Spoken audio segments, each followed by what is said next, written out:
My son left me in the middle of a snowstorm. He looked at me, his voice chillingly calm. You're too old to hold that chair anymore. Let the snow wash away all traces of you. I didn't argue. I didn't try to stop him. I got out of the car and watched him go. Then my hand tightened its grip on my cane, and I subtly pressed the hidden button beneath. I wasn't surprised. A few minutes later, a black car pulled up. The door opened. My bodyguard stepped out right on time, and in that moment, he had no idea he had just triggered his own end. I'm grateful you stayed. Seriously. Now tell me something. Where are you watching this from? City, country? Wherever you are, leave it below. You might be surprised how many people are sitting with this story right alongside you. Quick note, some elements here are fictional, added for storytelling and reflection. Names and settings are coincidental, but what this story says about trust and family, that part is worth holding on to. The last thing I saw before the darkness took everything was a pair of red taillights. They burned through the curtain of snow like two dying embers, shrinking, fading, then gone. Just like that. No hesitation, no pause. My son drove away without looking back, and the Colorado mountains swallowed the sound of his engine within seconds, leaving behind nothing but the wind. I stood on the shoulder of a road that had no name on any map I knew, somewhere in the dark heart of Silverthorne, with snow up to my ankles and the temperature sitting at 5 degrees Fahrenheit, the kind of cold that doesn't ask permission. It moves into your joints, your chest, the space behind your eyes, and it reminds you without any subtlety that you are a small and fragile thing in a very large and indifferent world. I had stood in storms before, but never one like this, and never alone. The silence once the car was gone was total. No other vehicles, no lights from any nearby structure. Just the wind, cutting sideways across the ridge, driving pellets of ice against the left side of my face, and the sound of my own breathing, slow, deliberate, steadier than I had any right to be. It had not always been this way between Preston and me. There was a time not so long ago, or maybe a lifetime ago, depending on how you measure these things, when my son looked at me the way young men look at their fathers, when they still believe their fathers are capable of anything. I remember his face at 8 years old, standing on the dock in Baltimore Harbor, watching our first cargo vessel pull out to sea. He had grabbed my hand without thinking about it, just reached over and held on. And I had felt in that moment the particular weight of being someone's whole world. I thought about that boy tonight standing in the snow. I thought about him for exactly as long as I allowed myself to. Then I thought about the 45 minutes before he drove away. We had left Denver just after 7 in the evening. Preston had suggested the drive up to the family cabin in Silverthorne, just the two of us, he said. No phones, no schedules, no lawyers. He wanted time with his father. His voice had carried the right notes of sincerity, the kind he had always been good at producing when he needed something.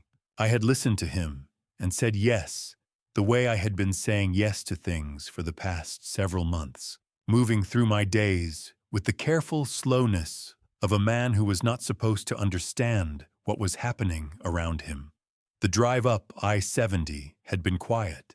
Preston kept the radio on a financial news station low volume, and we talked about nothing that mattered. The weather, a property deal he was managing, a restaurant in Cherry Creek he thought I might like. Normal conversation, the kind that fills the space between two people when neither of them is saying what they mean. I watched him the entire time. The way his hands sat on the wheel, the way his jaw tightened whenever we passed through a tunnel and the signal dropped. There was a restlessness to him that evening that he was working hard to contain. I recognized it. I had seen it before in boardrooms, in men who had already made their decision and were simply waiting for the right moment to act on it. The storm arrived faster than the forecast had suggested. What had been projected as light snowfall turned into something else entirely somewhere above 8,000 feet. Visibility collapsed. The road emptied out. And Preston, rather than slowing down and turning back the way any reasonable person would, had grown quieter and more deliberate the way a man grows quiet when the moment he has been waiting for finally presents itself. He pulled off the main road without signaling, took a narrow access road I didn't recognize, drove another quarter-mile into the dark before stopping. He cut the engine. The only sounds were the wind and the snow against the glass. He didn't look at me right away. He sat with his hands in his lap for a moment, composing himself, I think, or perhaps simply savoring it, and then he turned. "You've been holding that chair for too long, Dad." His voice was even, almost gentle. "Let the snow clean up what's left of you." I looked at my son. I looked at him for a long time. Then I opened the door and stepped out into the blizzard. I didn't call his name. I didn't reach back into the car. I stood on the frozen asphalt and watched the reverse lights flash white for a moment as he turned around. And then I watched those two red tail lights move away from me through the wall of snow until they were nothing, just a memory of light in a dark that had closed over completely. My left hand tightened around the head of my walking cane. The wood was cold against my palm. With my thumb, I found the small recessed button set into the underside of the handle, the one that most people would never think to look for, and I pressed it once firmly until I felt the quiet click beneath my glove. I had stood in storms before, but this one I had been prepared for. He thought he was leaving me to die. He had no idea I had been waiting for this moment for months, and that I was not alone. But to understand why I was standing in that blizzard, and why I wasn't afraid, I have to take you back to where this really began. Not that night. Much earlier than that. My name is Edward Calloway.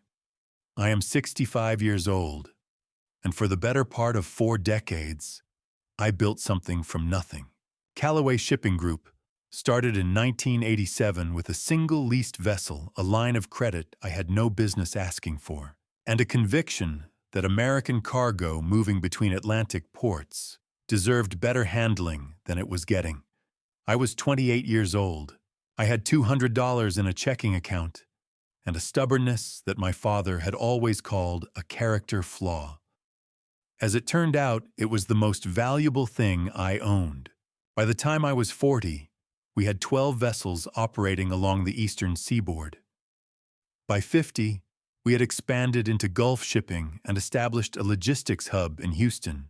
By 60, Calloway Shipping was moving freight across 3 oceans, and I had the kind of reputation in maritime circles that takes a lifetime to build and about 15 minutes to destroy.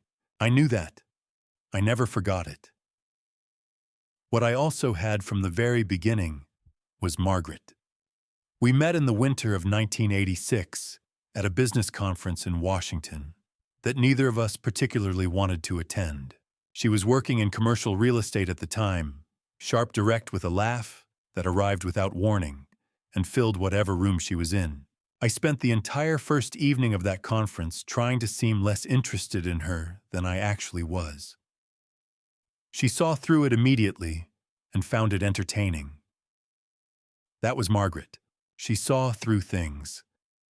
It was for most of our 34 years together the quality I loved most about her. There were moments near the end when it was also the quality that humbled me most. She never joined the company. She had her own career, her own clients, her own carefully maintained sense of independence that I respected deeply and occasionally found maddening. But she was present in everything I did in ways that had nothing to do with org charts or board meetings. When I was tempted to cut corners on a contract, she asked questions at dinner that made me reconsider. When I was inclined to let my pride drive a business decision, she had a way of looking at me across the kitchen table that communicated without a single word that I was about to make a mistake. She was my compass. Not because she imposed herself on my decisions, but because she kept me honest about who I was making them for. Preston was born in 1992, our only child, and from his earliest years, he was a genuinely remarkable boy, quick-minded, composed, able to hold his own in adult conversations by the time he was 10, in a way that made visitors to our home glance at each other with raised eyebrows. I was proud of him, the straightforward, chest-filling pride of a father who sees in his son something better than himself. I nurtured that pride carefully, maybe too carefully, the way you tend a fire in a room that is already warm enough. Margaret always said the house felt different when Preston walked in. Quieter, like the air itself held its breath. I never entirely understood what she meant. Or perhaps more accurately, I understood it and chose not to examine it too closely. Preston was ambitious. Preston was focused. Preston moved through the world with an efficiency of emotion that I told myself was simply what it looked like when a person knew exactly what they wanted. I had known men like that in business. Effective men. Men who got things done. But Margaret had a different word for it. She never said it outright. She didn't need to. It was a Sunday evening in October. This was perhaps 12 years ago. Preston would have been in his mid-20s, already working inside the company in a junior capacity, when she said it to me directly. We were sitting in the living room of our house on Bellevue Avenue. Snow was starting outside, the first light dusting of a Denver autumn turning toward winter. Preston had left an hour earlier after dinner, and the house had settled back into the particular ease it always found when it was just the two of us. Margaret was looking at the window when she spoke. Not at me. "There's something behind his eyes, Edward." Her voice was measured, careful, the voice she used when she had been thinking about something for a long time. "Something I can't name. Promise me you'll pay attention." I told her she was reading too much into ambition. I told her Preston was driven, not cold. I told her the things a father tells himself when he does not want to look too directly at what his wife is showing him. She didn't argue.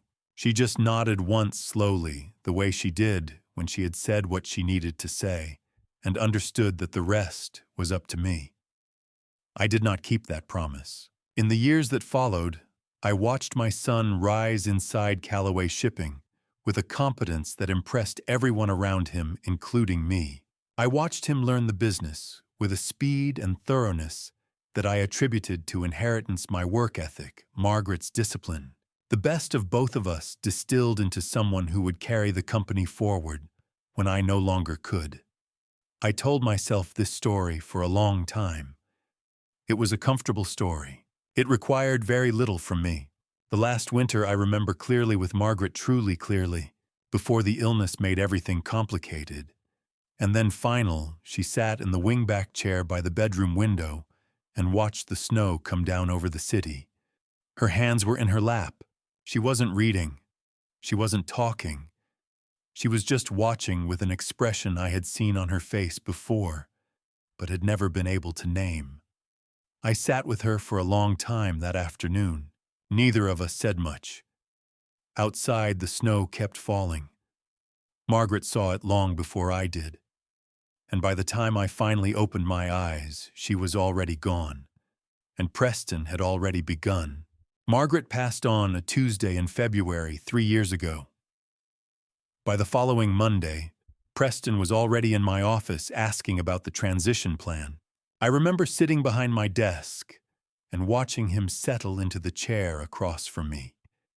The chair where vendors had pitched ideas, where lawyers had delivered bad news, where Margaret herself had sat once and told me I was working too hard and should take her to Italy before we were too old to enjoy it.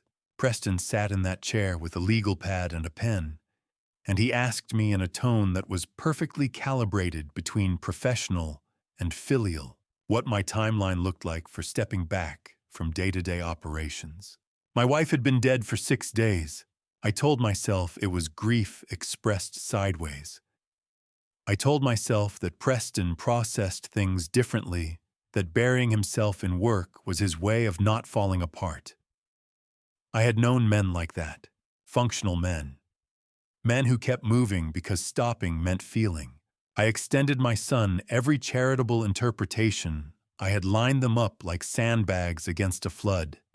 And I told myself I was being a good father, giving my son a future.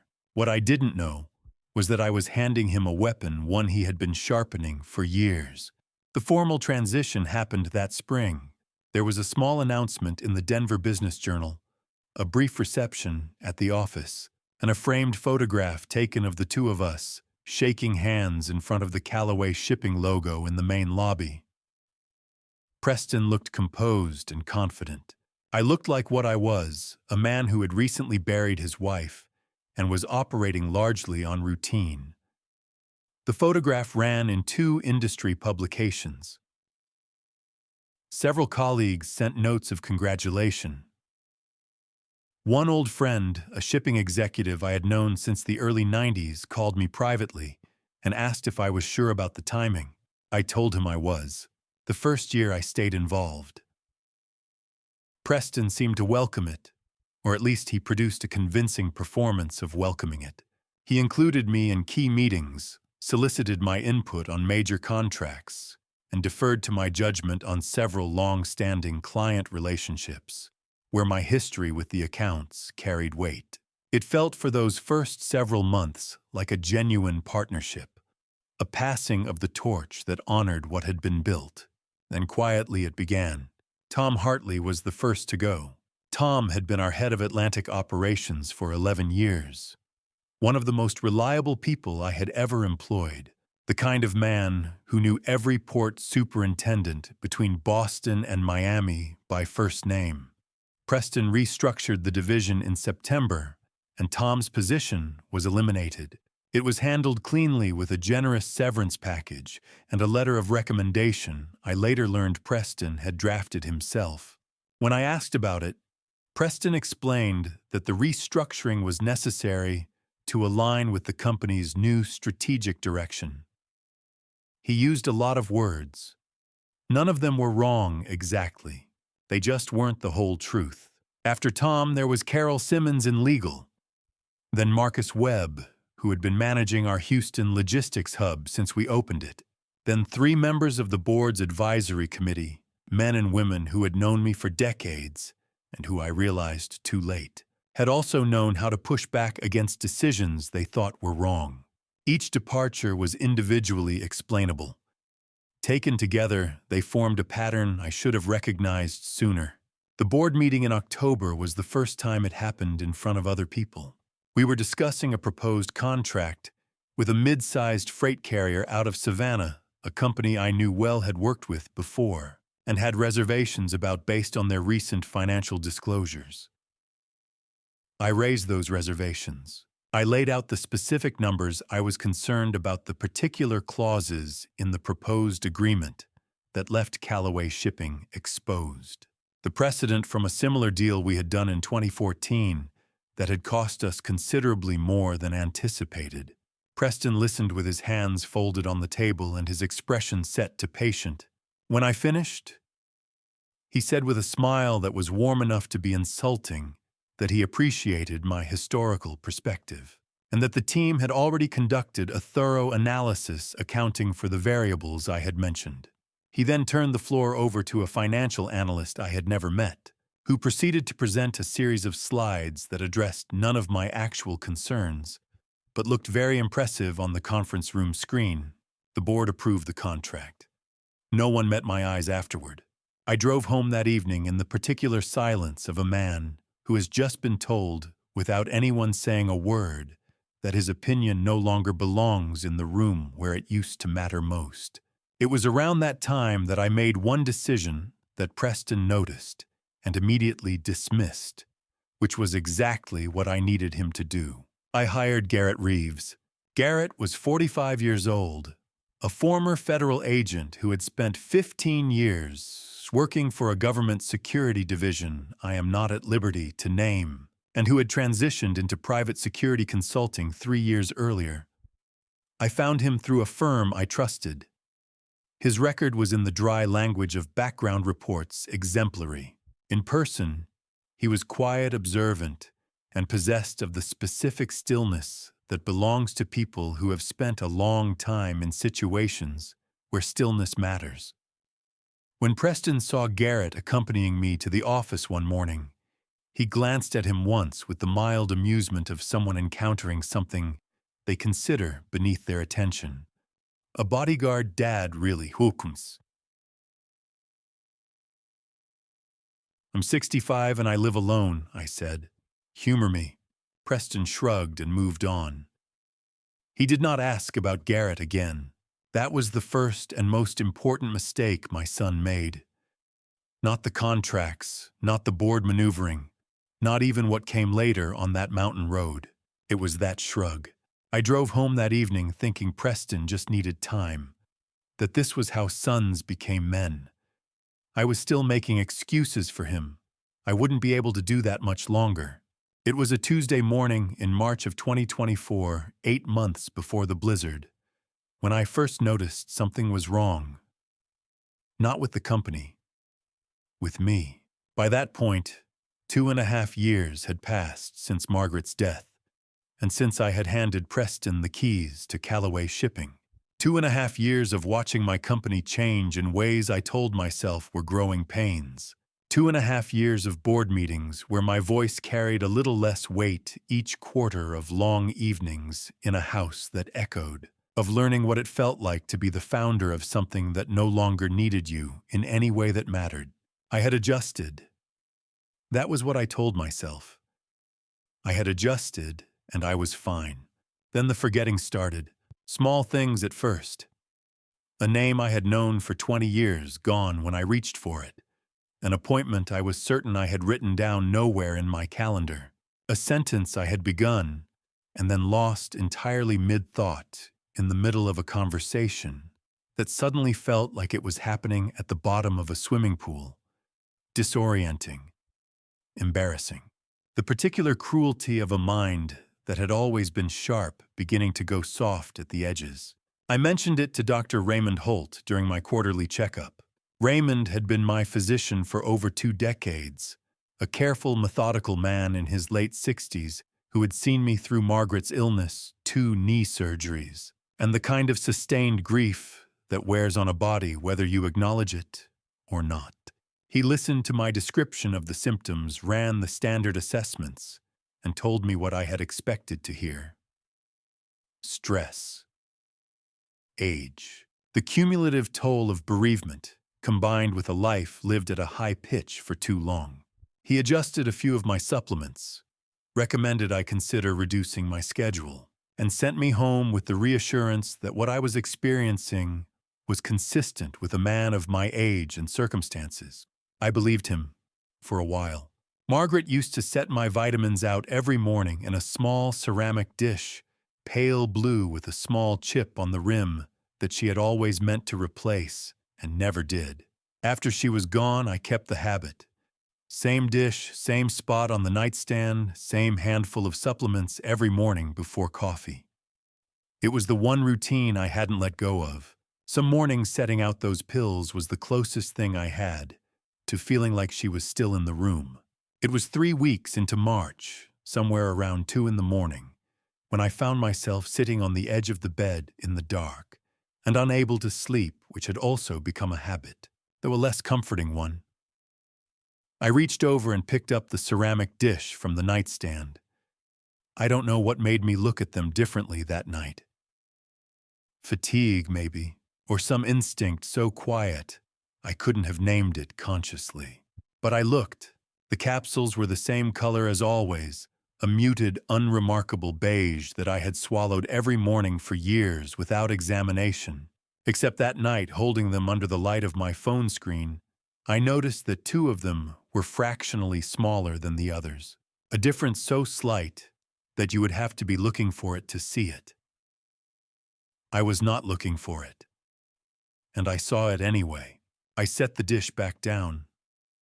I did not sleep at all that night.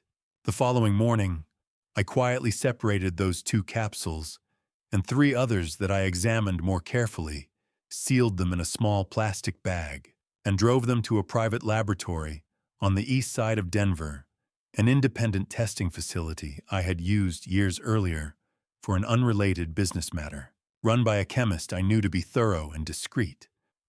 I told him I needed a full compound analysis and that I needed it done without paperwork. He charged me accordingly. The results came back 8 days later. I read the report twice, sitting alone at the kitchen table with a cup of coffee that went cold while I was reading. The capsules contained a low-dose psychoactive compound, a synthetic blend used in certain clinical settings to induce mild cognitive impairment, specifically affecting short-term memory consolidation and sustained attention. Not enough to be detectable without targeted testing. Not enough to put a man in a hospital. Exactly enough administered daily over a period of months to make a 64-year-old man seem like he was losing his mind. I sat with that information for 2 hours, maybe more. The kitchen was dark outside the ring of the overhead light, and the house was very quiet. And I looked at the photograph of Margaret on the counter, the one from our 20th anniversary trip to the Oregon coast. Her laughing at something I had said, the Pacific gray and enormous behind her, and I said nothing at all. Then I got up, went to the bathroom cabinet, and replaced every capsule in every supplement bottle with standard vitamin tablets I purchased from a pharmacy 6 blocks from my house paying cash. The color match was not perfect. It was close enough. I kept the original capsules as evidence sealed in a labeled bag, locked in a box in the back of my closet. The next morning, I took my vitamins from the ceramic dish and carried them to the kitchen. I swallowed them with coffee and orange juice the same as always, and when Preston called that afternoon to ask how I was feeling, he had taken to calling once a week. With a solicitousness that I now understood, I told him I had been a bit foggy lately. Trouble with names, losing track of things. He made a sympathetic noise and told me to rest. I stood at the kitchen window after we hung up, watching a pair of sparrows work their way across the back fence, and I felt something settle into place in my chest. Not anger exactly, something colder and more deliberate than anger. If my own son wanted a confused old man, then that's exactly what I would give him. Until the moment I didn't anymore. That evening, I stood in front of the bathroom mirror for a long time. My reflection looked back at me, the same face I had been carrying for 64 years, the lines deeper now, the hair gone entirely gray, but the eyes the same eyes they had always been. Clear, present, paying attention the way Margaret had asked me to. I had my answer about the pills. But answers have a way of leading to more questions. And the next one, the one about where the money was going, I wasn't ready for. I had known Garrett Reeves for 3 years by then. But until that April morning when I called him into my private office and closed the door, I don't think either of us knew what that working relationship was actually about to become. 3 years is long enough to learn a man's habits. I knew that Garrett arrived 7 minutes early to everything, never explained why, and clearly considered punctuality a form of professional respect rather than a personality trait. I knew he drank black coffee and left the cup in the kitchen without being asked. I knew he had a way of entering a room that made him immediately visible to anyone who might be a threat and nearly invisible to anyone who wasn't. And I knew from dozens of small moments across those 3 years that he possessed the particular quality I have always found rarest and most valuable in the people around me. He said exactly what he meant, and he meant exactly what he said. Nothing performed, nothing withheld. That April morning, I had the lab report on the desk when he came in, folded once face down next to a cup of coffee I had poured for him before he arrived. He sat down across from me, picked up the coffee, did not touch the folded paper. I slid it toward him without saying anything. He set down the cup, picked up the report, and read it. The whole thing, not just the summary I could tell by the time it took. When he finished, he folded it along the same crease, placed it back on the desk, exactly where it had been, and looked at me. He did not say anything for 10 seconds. I counted. There was something about the way he listened, completely still, completely present. Margaret would have trusted him immediately. That alone told me something. Then I told him everything. I started with the pills and worked forward the symptoms, the late-night examination, the private lab, the results. Then I moved back further to the board meeting in October, where my concerns about the Savannah contract had been dismissed without serious engagement, to the pattern of departures among the people at Callaway Shipping, who had known me longest and pushed back hardest. I told him about the account irregularities I had noticed in the quarterly summaries figures that didn't align in ways that were too small to trigger a formal audit flag, but too consistent to be rounding errors.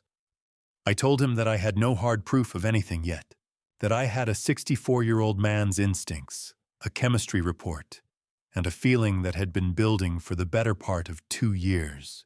Garrett listened to all of it without interrupting once. He had a way of receiving information that reminded me of the way a good structure absorbs load quietly, efficiently, without visible strain. When I finished, he was quiet for a moment. Then he asked one question. "How far do you want me to go?" I looked at him directly. "As far as the truth takes you." He nodded once. That was enough. We spent the next hour working out the framework. Garrett would run 2 parallel tracks, financial and personal. On the financial side, he had contacts from his federal work who could help him trace the movement of money through corporate structures without triggering any official inquiry that might alert Preston. On the personal side, he would begin building a picture of the people now closest to my son, who they were, where they came from, and what their relationships to Preston actually consisted of, as opposed to what those relationships appeared to be on the surface.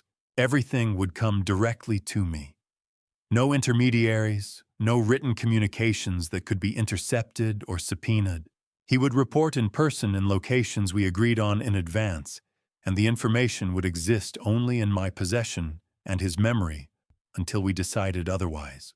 I hired a lot of people over the course of my career. I interviewed hundreds of them, promoted dozens, and trusted a small, carefully considered number with the things that mattered most. I knew sitting across from Garrett that morning that I was placing something in his hands that I could not take back, not just information, but the entire shape of what I was about to do. That kind of trust is not a decision you make once. It accumulates over years of small, consistent evidence until one morning you realize it's already there, fully formed. And you didn't so much decide to trust someone as you simply recognized that you already did. I had one more thing to say before we finished. Garrett. He had picked up his coffee again, was about to stand. "No one can know you're doing this, not even the people you trust." He met my eyes.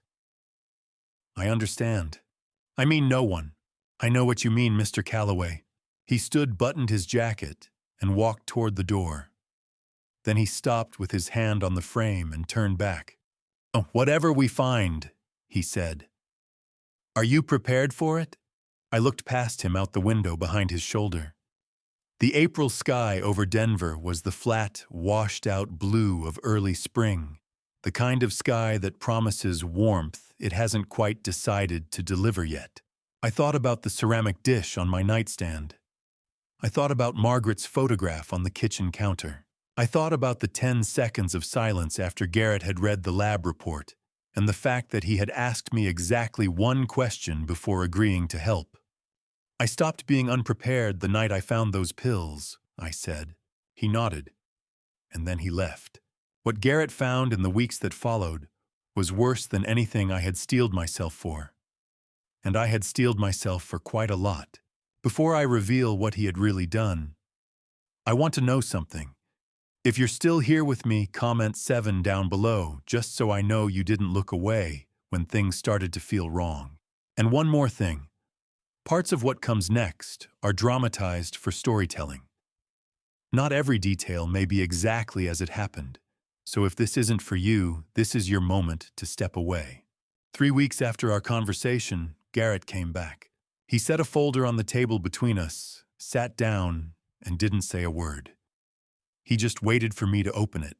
The suite on the 14th floor had become our regular meeting place, by then rented under a name that wasn't mine, paid in cash. The room number changed every few visits at Garrett's suggestion. Outside, Denver was sliding into the gray end of May. The mountains were still white at the peaks. From that height, the city looked orderly, measured, like a place where things made sense. I looked at the folder. I had built Callaway Shipping over 40 years. I knew every account, every contract, every handshake that had ever meant something. Or so I had thought. I opened it. The first page was a wire transfer summary. 3 columns, dates, amounts, receiving institutions. I didn't need Garrett to explain what I was reading. 30 years of running a logistics company had taught me how money moved when it didn't want to be found. Small transfers, irregular intervals, routing through intermediary accounts before landing somewhere clean. The kind of paperwork that looked unremarkable until you laid it all out on a table and saw the shape of it. I turned the page. "Walk me through it," I said. Garrett's voice was steady. He started 2 years ago. The first transfers were modest, 60 to 80,000, moved through a holding company in Luxembourg, registered under a woman named Claire Beaumont. He paused. "So she's connected to Preston's wife, a family member, based in Bruges. The paperwork shows her as a silent director, but my assessment is that she signed what she was handed and didn't ask questions." "How much total?" I said. 11.4 million, as of April. I didn't look up from the page. I turned to the next one. "There's a second account structure," Garrett continued. "A shell company in the Cayman Islands, Meridian Pacific Holdings. No physical address, no operational staff. The beneficial owner listed in the incorporation documents is a man named Robert Callaway." I stopped reading. "Robert Callaway has been dead for 9 years, I said. "Yes." Preston used a legal name match and a forged copy of the death certificate to open the account. It's the kind of thing that passes review unless someone is specifically looking for it. Garrett set a second document beside the folder. "I've documented the discrepancy. The signature on the original application doesn't match any verified sample from Robert Callaway's estate filings." I turned back to the transfer summary and kept reading. The numbers were larger toward the more recent dates. The intervals between transfers had grown shorter. A man who had started cautiously had grown impatient. I thought about Margaret then. She had kept a small dish on the nightstand, vitamins, always the same ones arranged in the same order each night. A quiet ritual she never explained. I had kept the dish exactly as she left it, even after I stopped taking the capsules, even after the lab results told me they hadn't been vitamins for a long time. Something about disturbing that arrangement felt like admitting a thing I wasn't ready to admit. I was ready now. "The retirement plan," I said. "Tell me that part." Garrett reached into a second section of the folder. Preston toured a private residential facility in Scottsdale in February, Pinewood Terrace. He placed a deposit on a private suite in March. I obtained a copy of the intake notes. He set the page in front of me. The admission was to be voluntary assisted, meaning a family member with power of attorney would manage the paperwork if the resident was unable to do so independently. I read the intake notes. Clinical language, careful phrasing. The kind of document that was designed to look routine. His plan was never to hurt me. I said more to myself than to Garrett. Not directly. The hallucinogens would have continued until your cognitive presentation was consistent with early-stage dementia. The forged medical documentation would have supported a competency challenge. He expected the process to take 12 to 18 months. After that, the facility would have handled the rest. I set the page down. "Clean," I said. "Very." I sat with that for a moment. Preston hadn't planned a crime.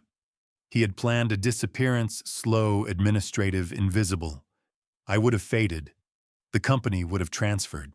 And no one would have looked twice because everything would have been signed correctly and filed on time. So why is he moving faster now? I asked. Garrett turned to the last section of the folder.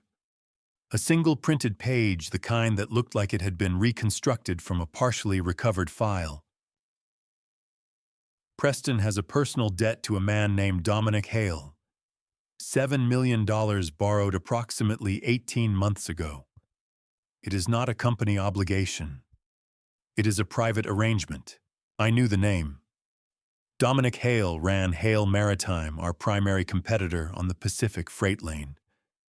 I had never considered him a personal threat. The repayment structure, Garrett said, is not cash. It's equity. Hale receives a controlling interest in Callaway Shipping in lieu of the debt, but only if the transfer is completed before December 31st, 2024. End of this year, I said. Yes. And if the deadline is missed, Hale has the documentation to expose Preston's private dealings enough to trigger a criminal referral. Preston isn't just trying to take the company. He's trying to survive. I closed the folder. Slowly. The way you close a door when you don't want to wake anyone. Outside the window, Denver was quiet. The light was going flat, the kind of late afternoon that arrives without ceremony and leaves you with whatever you've been carrying. Come on, I said, it's worse than I thought. Garrett nodded. Much worse. And there's more. I stood up and walked to the window. I had run this company through recessions, through storms, through the deaths of men I trusted. I had always believed that time was something I had in abundance. You spend 40 years building something, and somewhere in the middle of it, you start to think that patience is a resource you will never run out of. I was running out. The money was only part of it, I said. I wasn't speaking to Garrett anymore. I was speaking to the city below, to the white peaks beyond it, to whatever was left of the man I had been before I opened that folder. What Garrett had uncovered about the people around Preston, that was the piece that kept me awake that night. 2 weeks later, Garrett called me at 11 at night. I had learned by then that late calls from him were never good news. This one was no exception. I was in the study when the phone rang. The old landline I had set up specifically for his calls, a number registered to a name that didn't exist, and billed to a prepaid account I refilled in cash. Margaret used to sit in the chair across from that desk.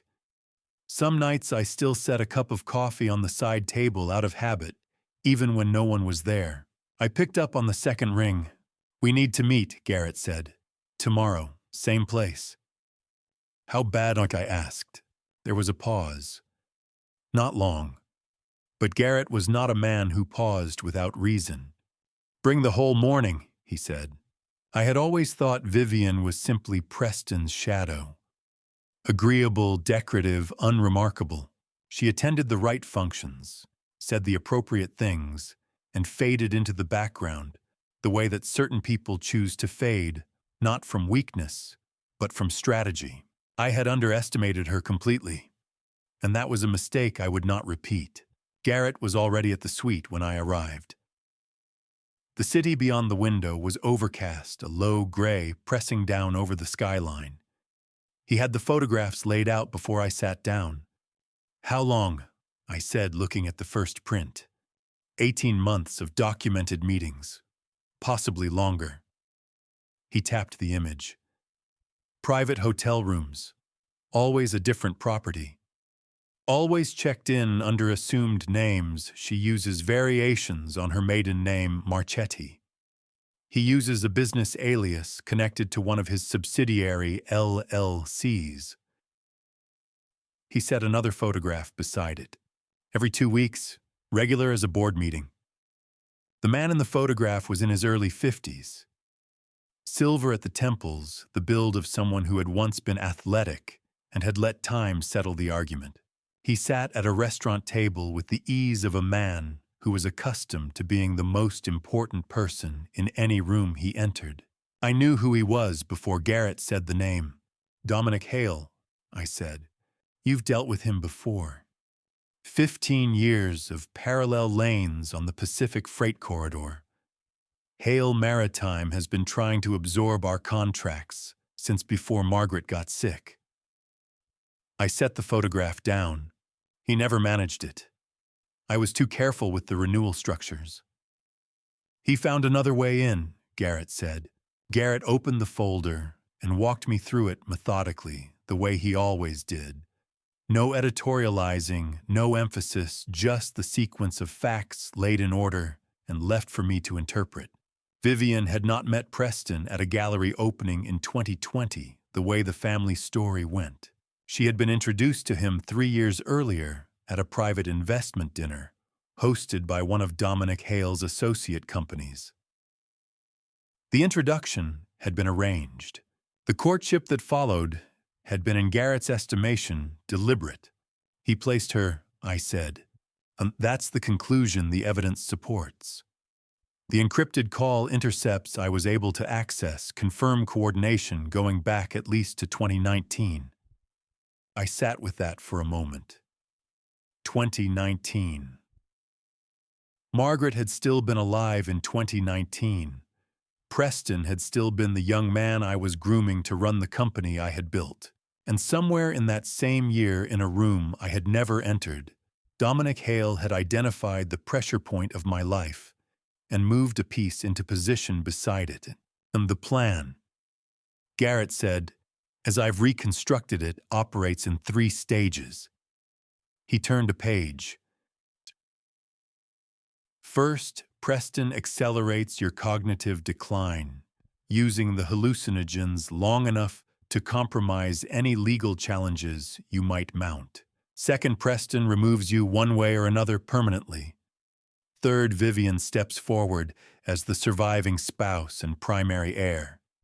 She sells to Dominic Hale at a pre-negotiated price. Preston goes to prison, I said, and Vivian inherits. Vivian inherits a portion. The rest clears through the estate. But the key asset, the controlling interest in Callaway Shipping, transfers to Dominic via Vivian's sale within the probate window. By the time any estate litigation is resolved, the company has already changed hands. They were never after the company. They were after everything Margaret and I had built from nothing. Every contract negotiated by hand. Every freight lane we had earned through years of competitive pricing and reliable delivery. Every relationship I had cultivated across 3 decades of honest work. They had looked at all of it and seen a transaction.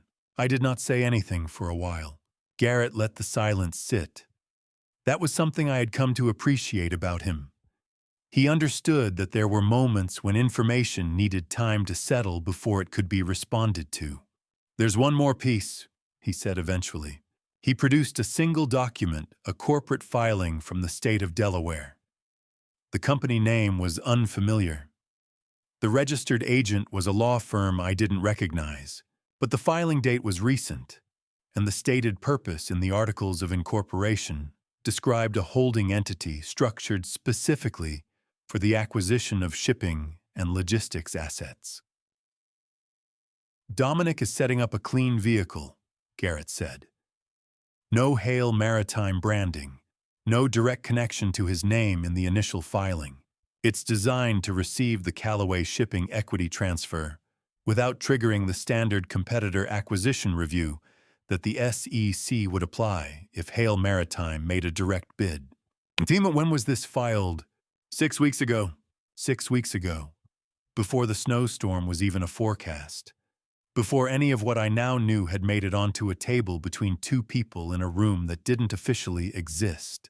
Dominic had been preparing his side of the transaction, while I had still been pretending to forget things at dinner. I folded the Delaware document and set it beside the photographs. I would remember it. Garrett gathered the papers.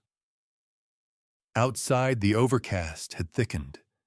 The mountains were gone, entirely lost behind a wall of low cloud. I sat with that knowledge for a long time.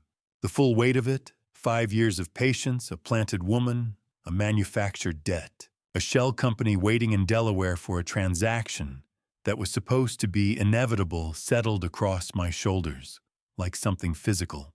And somewhere in the middle of that silence, I realized I needed one more person.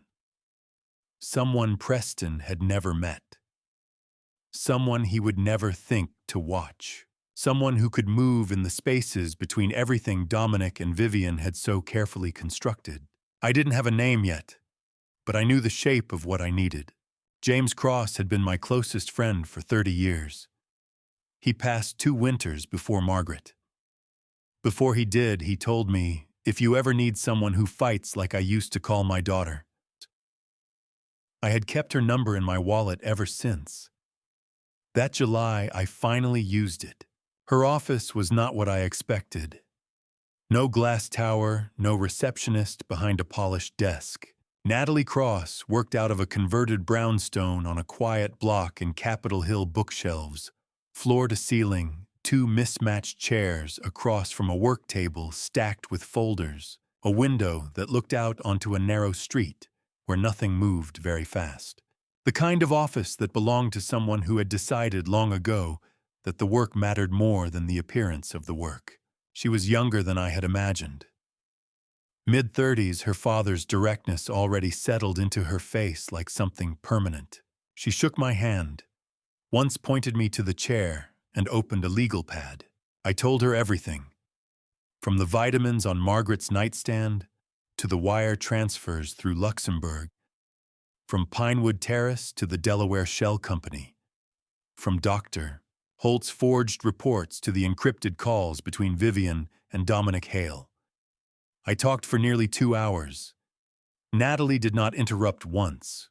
She wrote steadily turned pages and kept her eyes on me with the patience of someone who understood that the full shape of a thing could only be seen from the end of it. When I finished, she set down her pen and looked at me for a moment. "Uno, the first thing they'll argue," she said, "is that you weren't in your right mind when you signed. We're going to make sure they can't." She explained it without drama. Preston's entire legal strategy, whether he had articulated it or not, would rest on a single claim, that Edward Calloway had been cognitively impaired at the time of any signing, and that any document bearing his signature during that period was therefore invalid. It was a straightforward argument, and in the absence of contradicting evidence, it would be difficult to overcome. The contradiction, Natalie said, had to be built before it was needed. Over the following 2 weeks, she arranged what she called a parallel examination. A panel of 3 physicians, none of whom had any connection to Raymond Holt, to the Calloway family, or to any institution Preston had ever retained. They examined me separately over 3 separate sessions in a medical office registered under a name unconnected to Natalie's firm. Each physician filed an independent assessment. The conclusions were unanimous: full cognitive function, no indicators of neurological impairment, no trace of psychoactive substances in the blood work. I had stopped taking the capsules in March. 4 months of clean blood.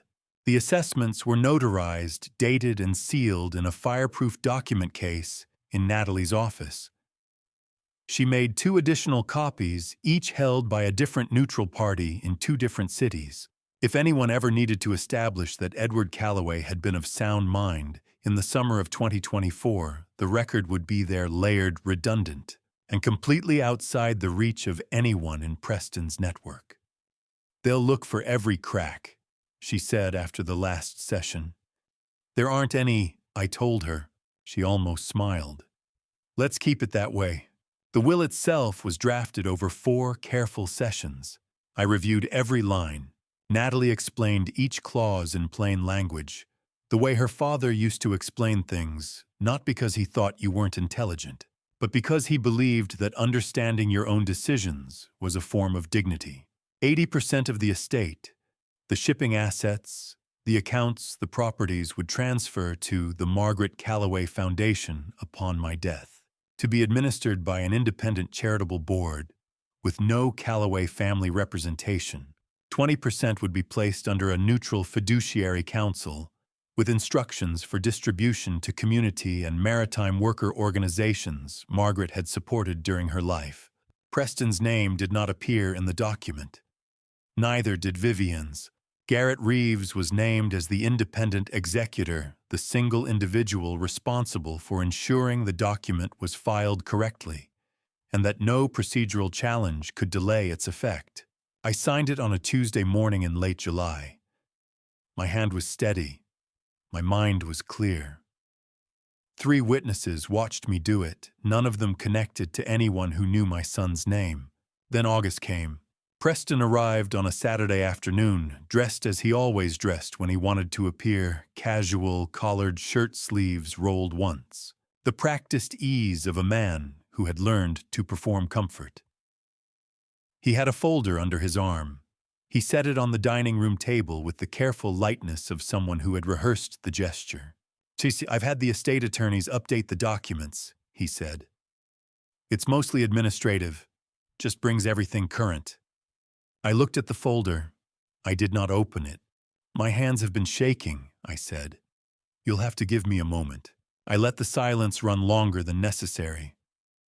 I picked up the pen, slowly set it down, picked it up again. I squinted at the page as though the words were moving slightly. I had not survived 40 years in business without learning that the most useful performance is the one the audience believes they're not watching. Then I signed. Preston watched me. His expression was composed, attentive, patient, calibrated to project concern. He took the folder back when I was done, thanked me, and told me he would handle the filing. He was out the door in under 10 minutes. I sat alone in the dining room for a long time after he left.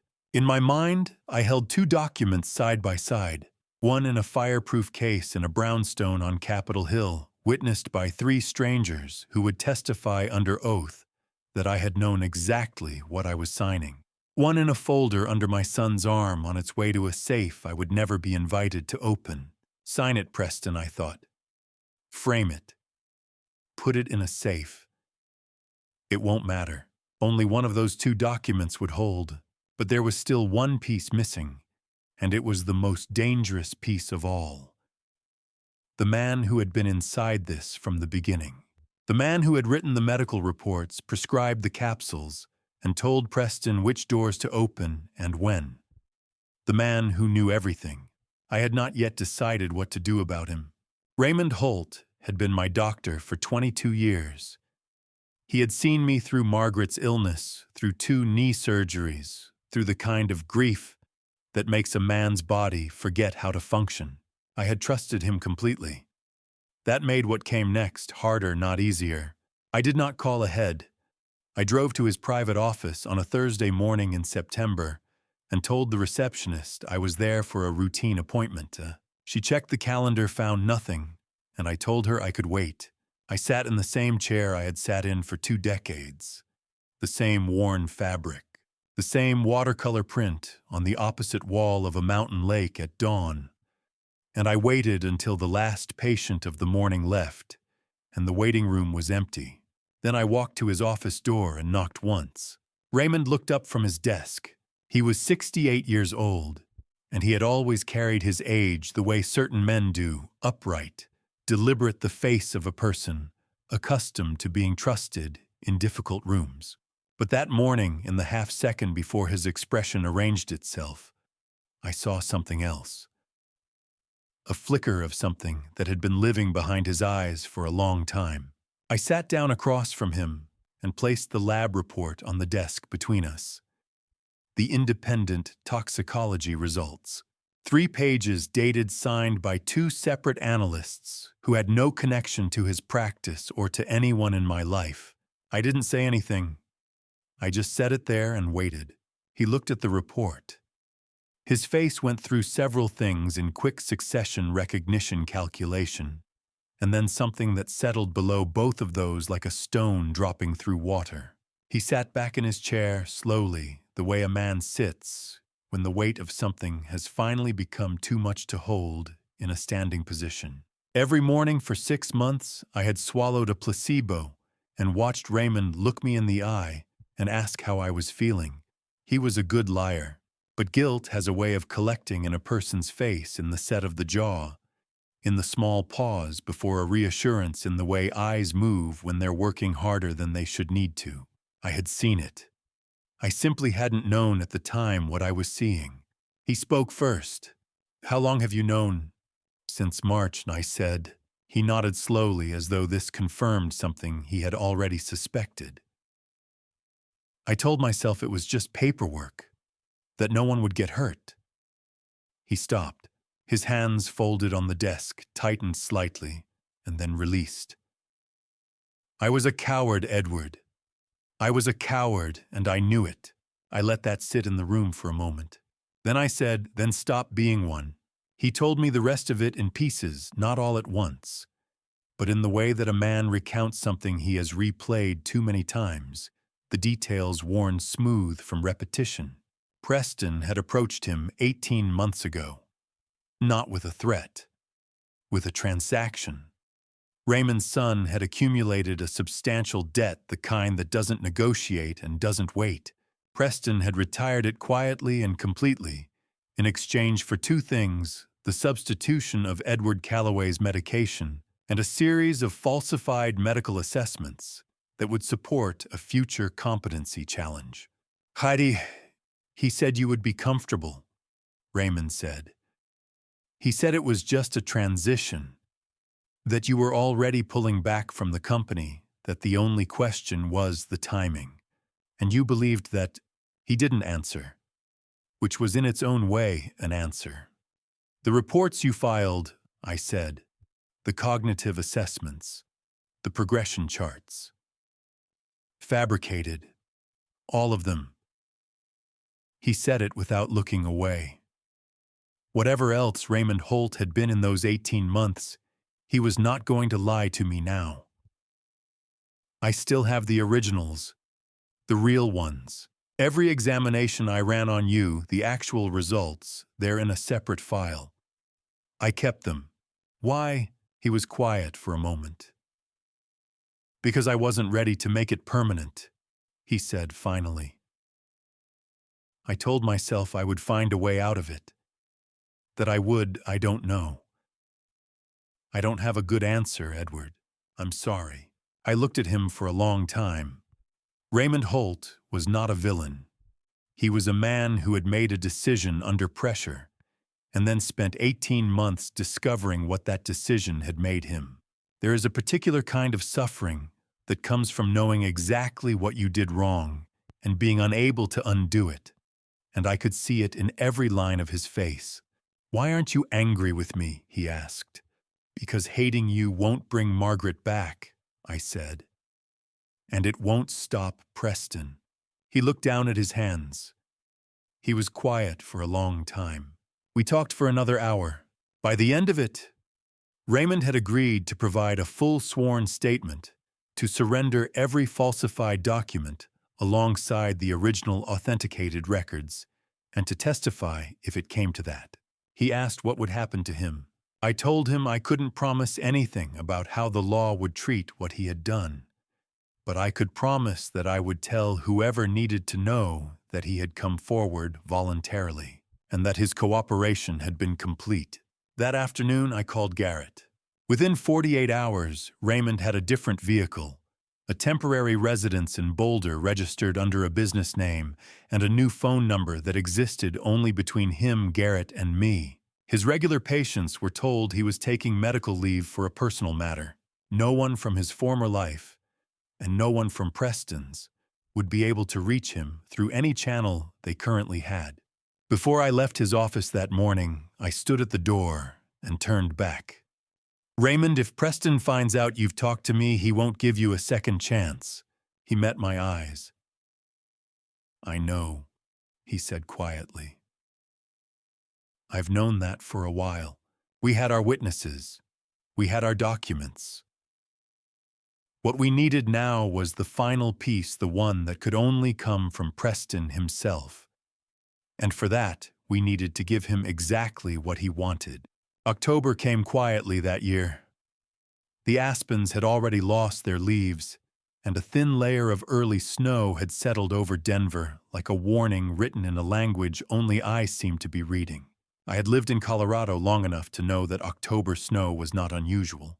But that particular morning, standing at the kitchen window with a cup of coffee, I hadn't touched the white felt different, less like weather and more like something the season was trying to tell me. I had a doctor's appointment at 9.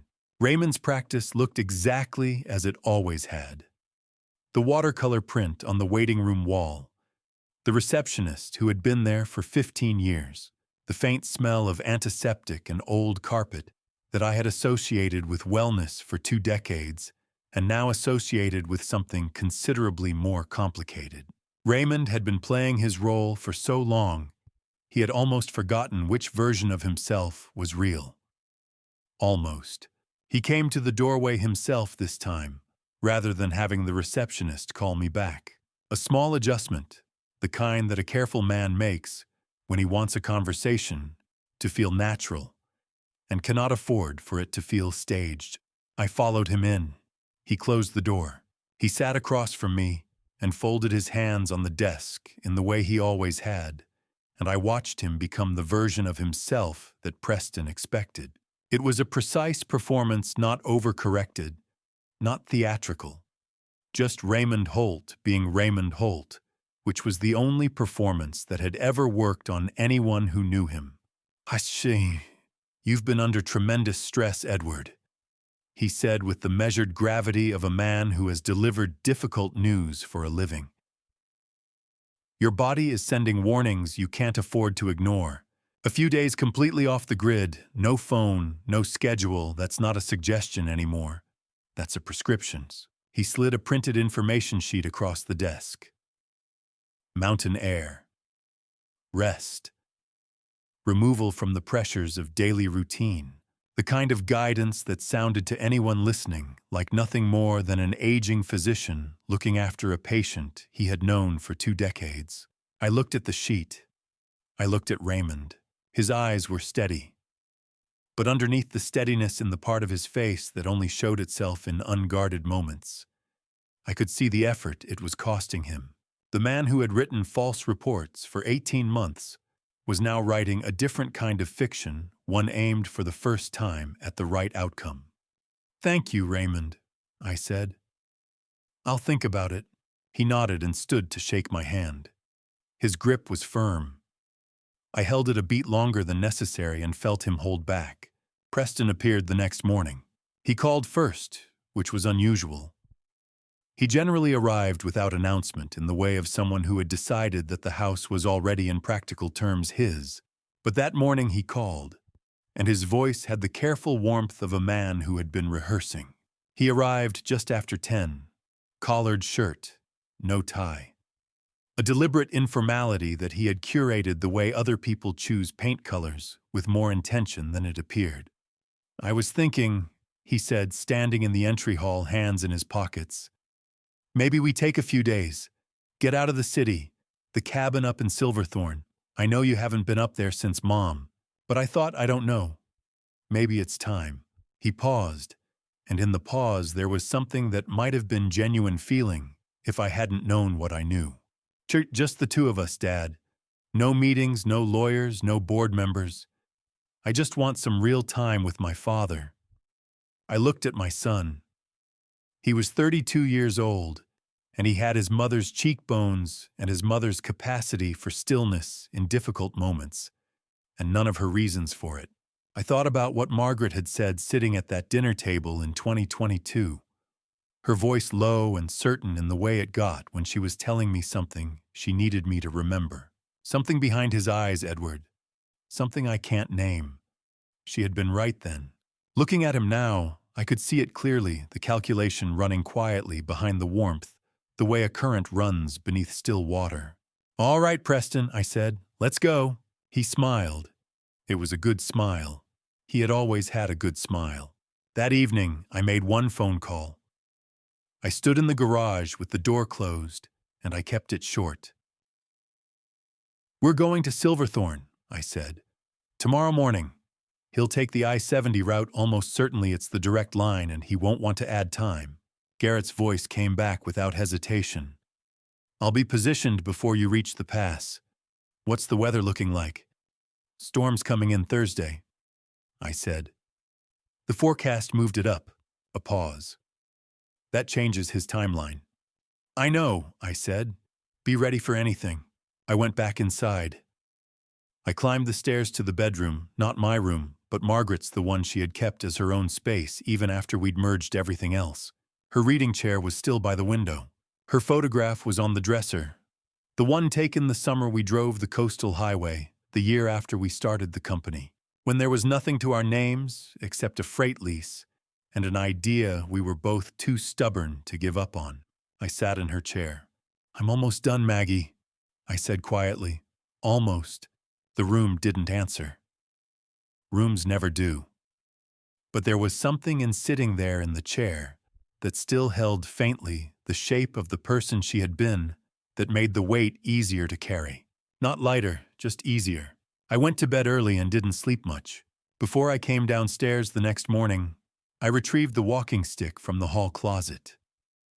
Solid oak brass ferrule, the kind of object that looked like exactly what it was supposed to look like. I turned it in my hands once, checking, as I had checked every few days since Garrett had returned it to me, that nothing had shifted, nothing had failed. Everything was where it needed to be. It was. I put on my coat and went downstairs. Preston arrived at 7 on the dot. He was parked at the curb engine, running the trunk already open for luggage I hadn't packed. He stepped out when he saw me come through the door. His expression was easy, unhurried, the face of a man who believed the hardest part was already done. He was wrong about that, but he didn't know it yet. I got into his car. He started the engine. The familiar streets of the neighborhood moved past the window. The corner where Margaret used to walk the dog on Sunday mornings, the bakery that had been there since we first moved in, the intersection where the light always took too long. Denver fell away behind us piece by piece until there was nothing in the rearview mirror but the city I had built a life in and the long road rising toward the mountains. I thought one of us is driving toward an ending today. We just disagree on whose. We drove north on I-70 as the sky turned the color of old iron. Preston had the radio on some financial news station. Neither of us was really listening. The road was dry when we left Denver. By the time we cleared the eastern edge of the foothills, the clouds had moved in from the west in a mass that sat low and heavy above the ridgeline. The kind of formation that experienced Colorado drivers learn to read the way sailors read swells. I had driven this corridor in every season for 40 years. I knew what that sky was promising. I thought about the last time I had driven this road with Margaret 15 years ago. She had laughed about nothing the entire way. The kind of laughing that doesn't need a reason, that comes from somewhere below thought. The cabin had smelled like pine and wood smoke. She had loved it. There had talked about spending more winters in the mountains once the company steadied. We never managed it. I had not been back since she passed. Preston said something about a bond restructuring at the company. Some technical point about refinancing terms he had been negotiating with a lender I didn't recognize. I asked one or two questions. He answered them in the careful, abbreviated way of a man sharing just enough to perform transparency. I nodded when nodding seemed appropriate, and watched from the corner of my eye the way his hands sat on the wheel. They were too still. I had watched Preston handle pressure his entire life. As a boy, as a teenager, as a young executive learning the weight of the business. When he was managing something difficult, his hands moved, tapping a knee, adjusting a cufflink, the small physical negotiations of a restless mind. Tonight they were motionless on the wheel at 10 and 2, which was not a posture that came naturally to him. It was a posture of control, of someone managing the distance between their exterior and whatever was running underneath it. The first flurries began around Eisenhower Tunnel. Light at first, the kind of snow that looks decorative before it commits. But by the time we descended the western grade toward Silverthorne, the wind had shifted, and the density of it had changed entirely. The flurries had become something with more intention, snowfall heavy enough that the headlights caught it in sheets rather than flakes, the road markings visible only in brief intervals between gusts. Something had shifted in him. I could feel it the way you feel a change in air pressure before a storm. Preston wasn't following his original plan tonight. Someone had pushed his timeline, and I was almost certain I knew who. Dominic's year-end deadline was not an abstraction. It was a number and a date and a consequence, and Preston had been living inside it for months. What I had not fully accounted for sitting in hotel suites and attorneys' offices was what that kind of pressure does to a plan. Plans made in patience don't survive urgency without changing shape. The careful architecture of Preston's original scheme, the slow cognitive erosion, the administrative transfer, the clean paperwork required time that Dominic was no longer willing to give him. So Preston had simplified. I didn't blame the logic.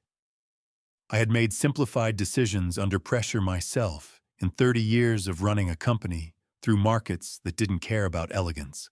What I recognized watching his hands on the wheel was that the man beside me had crossed a line somewhere in the past few weeks, possibly in the past few days, and was now operating from a different set of calculations than the ones I had been planning against. That changed nothing about what I had prepared, but it meant the margin for timing had narrowed considerably. He turned off the main road without signaling. The route toward the cabin branched left from a junction I knew well paved, well marked, the kind of road that appeared on maps and had visible signage. The road Preston took instead was unpaved, unlit, running along the back of a ridge where the tree line broke the wind in irregular bursts. No traffic cameras, no passing vehicles, no structures visible in any direction through the snow. I watched the junction disappear behind us. He's making his decision, I thought. And so am I. We drove for another quarter-mile in silence. The trees pressed in on both sides. The snow was moving horizontally, now driven by a wind that had found the open ridge and was making full use of it. Visibility through the windshield had dropped to the distance of a few car lengths. The headlights illuminated nothing beyond a wall of white and the immediate surface of the road, which was losing definition under accumulating snow. Preston slowed the car. Then he stopped. He turned off the engine. The wind filled the silence immediately. Not quiet, but a different kind of sound, the steady, toneless roar of weather that doesn't know or care that two people are sitting in a car in the middle of it. The snow against the windows was a hiss, constant and even. Inside the car, neither of us moved. Then Preston turned. It was the first time during the entire drive that he had looked directly at me. I saw what Margaret had seen. Not cruelty exactly, something colder than that. Something that had been there all along, patient as a mineral vein running through otherwise ordinary rock, waiting for the right kind of pressure to bring it to the surface. His voice when he spoke was very calm. "Dad," he said, "I need you to get out of the car." I looked at my son for a long moment. 65 years of living, and I still didn't have the words for what I saw in his face. So I didn't look for them. I reached for my cane, opened the door, and stepped out into the blizzard. The cold was immediate and total.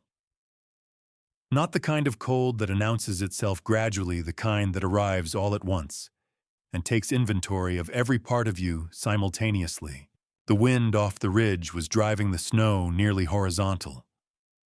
I could feel it against my coat, against the side of my face, packing into the collar where the fabric had pulled away from my neck. Preston's window came down 2 inches. "You've been holding that chair for too long, Dad," he said. His voice was flat, stripped of everything that had once made it sound like the voice of someone I raised. "Let the snow clean up what's left of you." Then the window went back up. The taillights moved away through the white. Within 30 seconds, they were gone. I stood in the road and listened to the engine fade. I counted to 60. An old habit, something Garrett had suggested early on in one of our hotel meetings when we had first begun to discuss what this night might look like. "Give it a full minute," he had said. "Long enough to be certain, short enough to matter." At 60, I looked down at the cane in my right hand. It was solid oak with a brass ferrule at the base, the kind of walking stick that an older man carries without it seeming remarkable. That was the point of it. Garrett had sourced the hardware himself and spent 2 weeks integrating the components in a way that left no visible seam, no external indicator of anything beyond what it appeared to be. An old man's cane. Unremarkable. Forgettable. What it actually contained was something else. Under the handle, recessed into the wood, in a way that required deliberate pressure at a specific angle to activate, was a contact point, the manual override for the recording system. The cane had been running since I picked it up that morning. Camera, audio, GPS, all three, operating on independent power cells that Garrett had calculated would run for 18 hours without interruption. But the contact point didn't start or stop the recording. It sent a signal. I pressed it. Somewhere on a ridge above a dark trailhead a quarter-mile back from the road, a phone received that signal and relayed it to a number in Denver, and then to a secondary number registered in a state I had no business connection to, and then to the device in the pocket of a man sitting in a truck behind an abandoned service station 200 yards up the road. Garrett had designed the cane to meet digital forensic evidence standards, the same chain of custody protocols used in federal investigations. Every second of audio and video captured by the device was time-stamped at the moment of capture and immediately processed through an encryption algorithm that generated a hash signature, a unique, numeric fingerprint for that precise file at that precise moment in that precise condition. If anyone at any point afterward altered so much as a single frame of footage or a single second of audio, the hash would change. The mismatch would be detectable by any forensic lab in the country. Colorado, I had confirmed with Natalie, was a one-party consent state.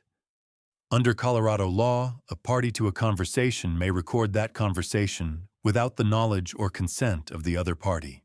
I had been a party to every word spoken in that car and on that road. The recording was lawful. The chain of custody was documented. The evidence was clean. 5 minutes after I pressed the contact point, headlights came on slowly behind the service station. A dark truck rolled out and stopped beside me. The passenger door opened. Garrett stepped down first. He was in a heavy field jacket, hood up against the wind, a thermos in one hand. He looked at me for a moment. Not the way people look at someone they're relieved to see, but the way a careful man looks when he's confirming that a plan has held. Did you get everything?" he asked. "Every word," I said. He held the door for me and I got in. The cab was warm. He handed me the thermos without ceremony.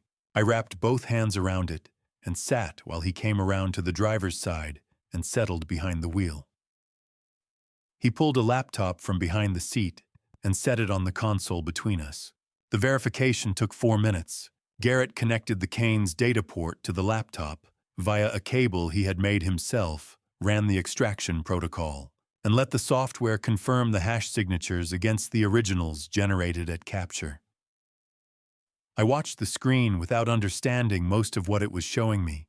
What I understood was the final line: integrity verified, no modifications detected. "All 3 feeds?" I asked. "All 3. Audio, video, GPS track. Time-stamped from 7:14 this morning to 51 minutes ago. Unbroken chain."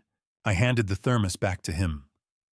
I looked out through the windshield at the road where Preston's taillights had disappeared. The snow was still coming heavier now.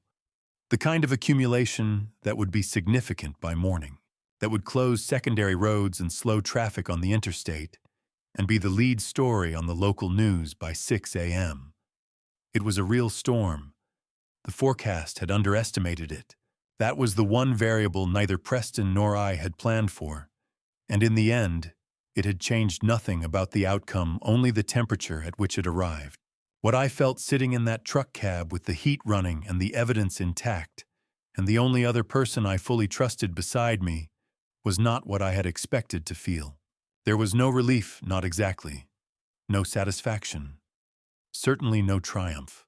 There was just the weight of it.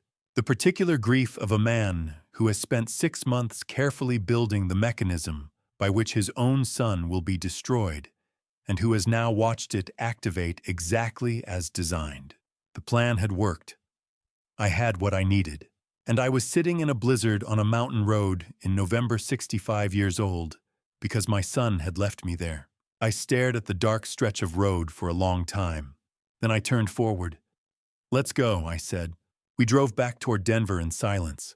The storm raged outside, wind against the windows, snow across the headlights, the white noise of weather that doesn't distinguish between the guilty and anyone else.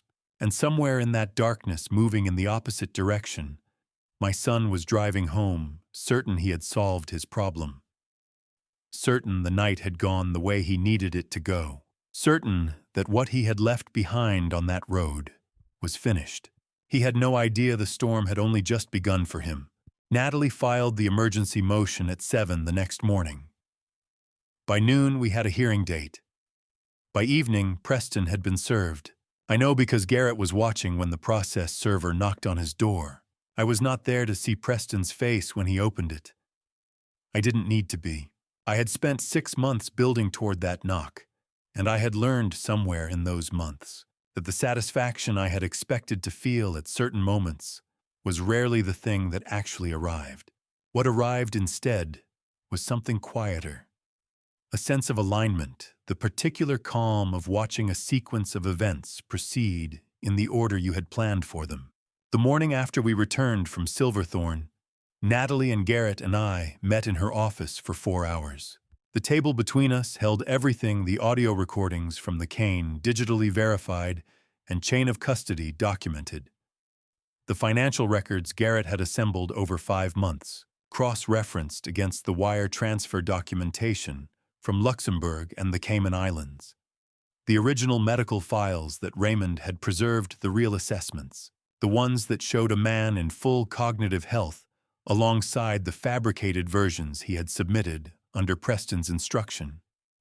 And the independent medical panel documentation from July, 3 separate physicians attesting to Edward Calloway's complete competency at the time he signed a document that Preston had never been told existed.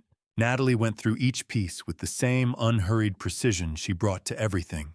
Her father had been the same way, the kind of lawyer who understood that the difference between winning and losing was usually not the quality of the evidence, but the quality of its presentation. "They'll try to move fast," she said. "Preston's attorneys will file a motion to consolidate the estate proceedings and have the hearing delayed. We need to preempt that."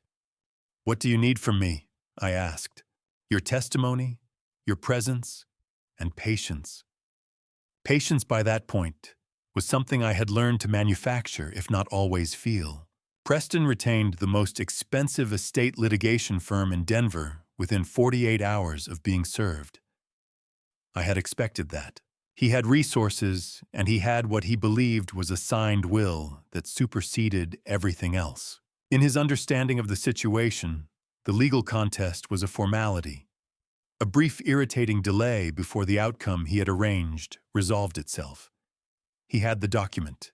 He had his father's signature. He had, or believed he had, a medical record that would support any challenge to Edward Calloway's competency. What he did not know was that Raymond Holt was still breathing. I learned what happened to Holt's car on a Tuesday afternoon. Garrett called me on the secondary line with the information delivered in the stripped-down shorthand we had developed over months of careful communication. "The vehicle was compromised," he said. "Brake line. The car went off Lookout Mountain Road at approximately 2:15 this morning. The driver's side sustained significant impact, and Raymond, in Boulder, has been for 2 weeks. The car was unoccupied." I stood at the kitchen window and looked at the bare trees in the yard. Somewhere on the other side of the city, my son had arranged for the death of a 68-year-old man who had made the mistake of confessing to him and had spent the morning believing it had worked. "Good, I said. "Let Preston believe it." Garrett confirmed the news had reached Preston's attorneys by early afternoon through the channels it was meant to reach them through. A man reported dead cannot testify. Preston's legal team would file accordingly. They would build their strategy around the assumption that the medical record was now uncontested. They were building on air. The night before the hearing, I went upstairs and stood in the doorway of the closet, where I kept the things that had no obvious place in a house where everything else had been reorganized around absence. Margaret's reading glasses on the shelf. The letters she had written me early in our marriage bundled with the rubber band she had put around them herself. And at the far end, in a dry cleaning bag, that had been there for 20 years, the suit I had worn on the day she married me. I took it out. It still fit more or less the body, having made its various negotiations with time. I stood in front of the mirror in the hallway and looked at the man wearing it. He was 65 years old. His hair was white at the temples, and his face carried the accumulated record of decades in a way that no amount of deliberate composure could entirely conceal. Preston had spent 18 months trying to make this man disappear through chemistry, through documentation, through legal maneuver, and finally through a blizzard on a mountain road. He was still here.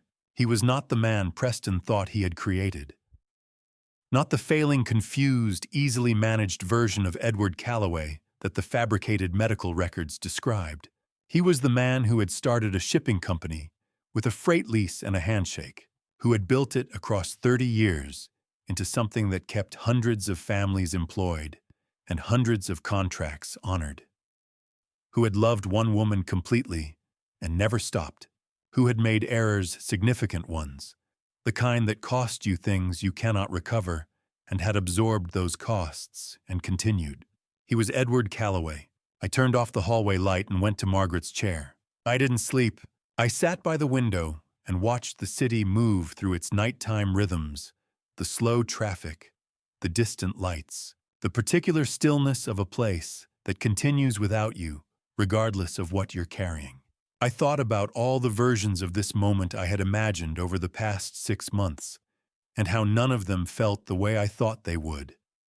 Not triumphant, not resolved, just present, just here and prepared, and ready to do what needed to be done. Preston walked into that courtroom the next morning, looking like a man who had already won. I understood him. I had felt that certainty once, a long time ago, before I learned what it cost to be wrong inside it. He moved with the ease of someone who had done the accounting, and liked the numbers, who had arranged the variables, and found the result satisfying. He was about to learn what I had learned. Certainty is the most dangerous luxury a man can afford. Denver Federal Courthouse, Courtroom 7, November 19th, 2024. I remember the sound the doors made when they opened, heavy, deliberate, like the closing of something that could never be undone. The room was smaller than I had imagined, during all the months I had spent working toward it. Federal courtrooms carry a particular weight, not from the architecture alone, but from the accumulated precedent of every decision that had been made within the same walls. The wood paneling, the seal above the bench, the clerk moving quietly at the edge of the room with the practiced efficiency of someone who had watched enough of these proceedings to have long since stopped being surprised by any of them. I sat on the left side of the aisle with Natalie beside me and Garrett one row behind. Natalie had her folders arranged with the precision of someone who had prepared for every version of this morning, which was accurate. We had spent 3 evenings in the preceding week walking through every argument Preston's attorneys were likely to raise and every document we would use to answer it. Preston sat across the aisle. He was dressed well, a charcoal suit, a tie, in a quiet color, the complete exterior of a responsible man engaged in a legitimate legal matter. He glanced at me once as he settled into his chair, quick, dismissive. The same look from that boardroom 3 years ago when he had overridden my concerns about a contractor with slides that had nothing to do with the question I'd asked. The look of a man who has already decided the person across from him is not a serious problem. It would be the last time he looked at me that way. The judge entered at 9:15. The clerk called the matter. Natalie rose and introduced the case in 4 sentences, no theater, no rhetorical architecture, just the facts stated plainly in the order they needed to be heard.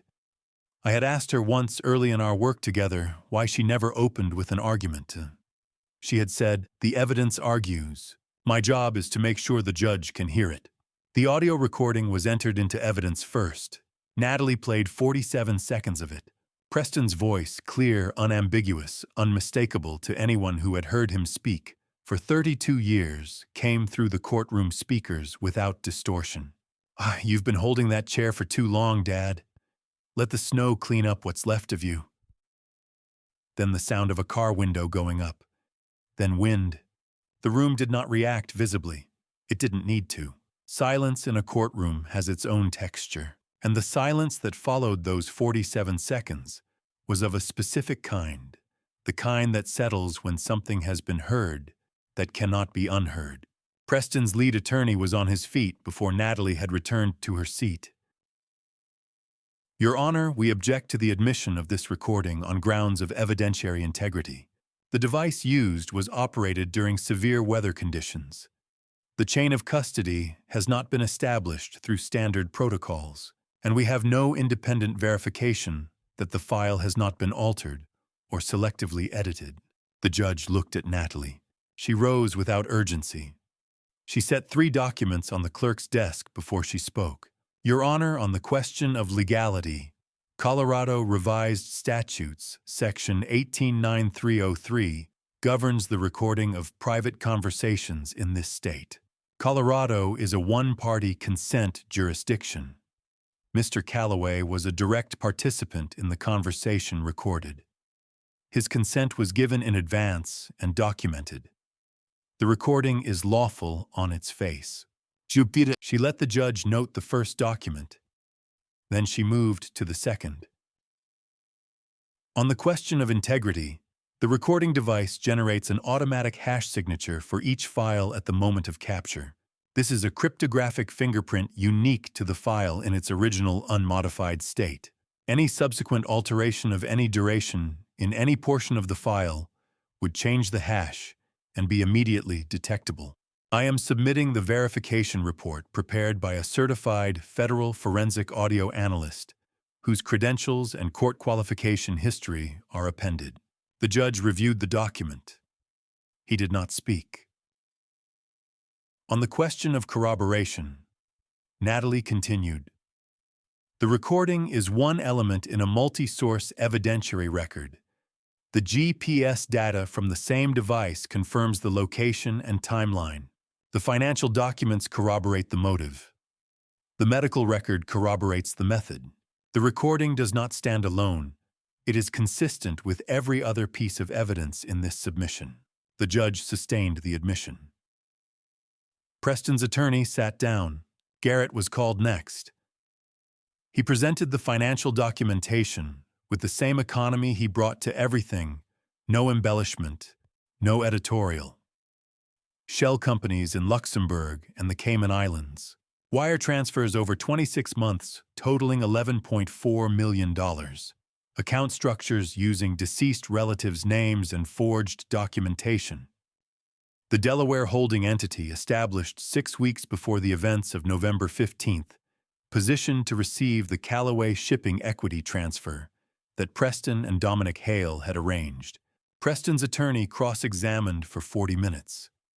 Garrett answered every question with a precision that made elaboration unnecessary. Then came the will. Preston's attorney presented the document with the confidence of someone playing what he believed was his strongest card. A signed estate instrument witnessed and notarized executed by Edward Callaway.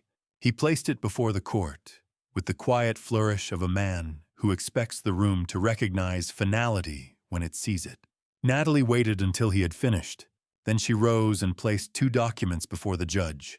The first was the toxicology report from the private laboratory. The capsules Garrett had retrieved from my nightstand in March analyzed and documented, showing a compound inconsistent with any prescribed medication and consistent with low-dose psychoactive substances capable of producing cognitive impairment over prolonged use. The second was the panel report from 3 independent physicians dated July of the current year, a unanimous finding of full cognitive function. No neurological impairment, no trace of any psychoactive compound in the blood work at the time of signing. "The instrument, Mr. Preston Callaway has submitted," Natalie said, was executed during a period in which Edward Calloway was being administered an undisclosed compound without his knowledge or consent, under Colorado estate law. A testamentary instrument signed while the testator's cognitive capacity has been artificially and unlawfully compromised does not meet the statutory standard for valid execution. The document is void. She set a third document on the clerk's desk. This is the valid instrument. Executed in July of this year following independent medical certification of Mr. Calloway's full competency witnessed by 3 parties with no connection to any interested party in this matter. It establishes the Margaret Calloway Foundation as the primary beneficiary of the estate. I watched Preston's face. It moved barely, but it moved. Something beneath the careful composure shifted the way ice shifts before it gives way. His eyes went to the document in the judge's hands, and then slowly to me. I did not look away. His attorney was talking. I could hear the words, objection, procedural challenge, request for continuance, the last movements of an argument that had run out of ground to stand on. Preston was no longer listening to him. He was looking at the panel report, then at the toxicology file, then at the will he had watched me sign with trembling hands in the family dining room, which had just been declared void by a federal judge. He looked at his attorney, and I watched him see something in his attorney's expression that Preston Calloway, in all his careful planning, had not prepared himself to see: helplessness.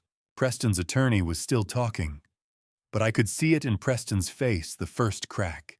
And I knew from long experience building things that once something begins to crack under pressure, it doesn't stop at one. Preston's attorney had just finished arguing that without a living medical witness, the drug evidence was circumstantial at best. He was very convincing. The courtroom was very quiet, and then the door opened. It didn't open dramatically. The door simply opened the way doors do when someone with a purpose reaches for the handle and doesn't slow down. And Raymond Holt walked in. He was 68 years old, carrying a folder against his chest, walking to the front of the room with the unhurried steadiness of a man who had made a decision and was now living on the other side of it. He stopped before the bench. "I believe I have some relevant testimony," he said. Natalie rose immediately. 3 sentences, Raymond Holt, M.D., currently under a federal witness coordination arrangement filed with the court clerk the previous morning. Available and willing to testify. The judge looked at Preston's attorney, who objected. The judge overruled. Raymond sat in the witness chair. He set his folder on the rail. He looked at Preston once, and then he began. He spoke for 28 minutes without notes. He described the approach Preston had made 18 months ago, not a threat, a transaction presented as a mutual arrangement between reasonable men. He named the compound. He named the dosage. He described the substitution method, the fabricated cognitive assessments, the specific language chosen to simulate a progression consistent with early-stage dementia. He named dates. He named amounts. Then he produced the original's every authentic examination result from 22 years of genuine care and placed the folder before the court. He looked directly at Preston. "I was afraid of you," he said. "I'm not anymore." The room stirred. The judge called for order. Then the additional charge was read into the record: conspiracy to commit first-degree murder. The vehicle on Lookout Mountain Road. The brake line. 2:15 in the morning. The report of death that Preston's team had received and quietly absorbed, and the actual location of Raymond Holt at the time of the incident: Boulder, in a registered temporary residence in a vehicle that was not his own. Preston did not move, but something in him did. I stood. I had asked Natalie the night before whether the judge would permit a direct statement from me outside formal testimony.